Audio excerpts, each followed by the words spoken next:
Gel road police ठाण्याच्या dB पथकानं 3 गुन्हे उघडकीस आणून एकूण 1,17,500 रुपयांचा मुद्देमाल हस्तगत केला। जेल रोड पोलीस ठाणे सोलापूर शहर डीबी पथकाच्या वतीनं कारवाई करण्यात येऊन 3 गुन्ह्यातील 2 मोटरसायकली आणि 1 मोबाईल चोरी करणारा आरोपी जेरबंद करून सुमारे 1,17,500 रुपयांचा मुद्देमाल हस्तगत करण्यात आला। या प्रकरणी वसीम इब्राहिम अत्तार वय वर्ष 29 राहणार संजय गांधीनगर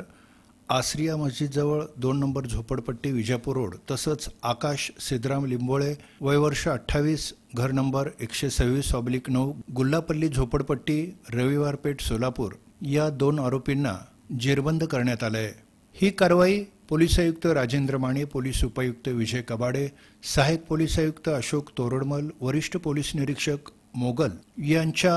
मार्गदर्शनाखाली सहाय्यक पोलीस निरीक्षक Nilesh Patil Sonawane, police head constable Shaikh Dhumal Kangiri Gangawane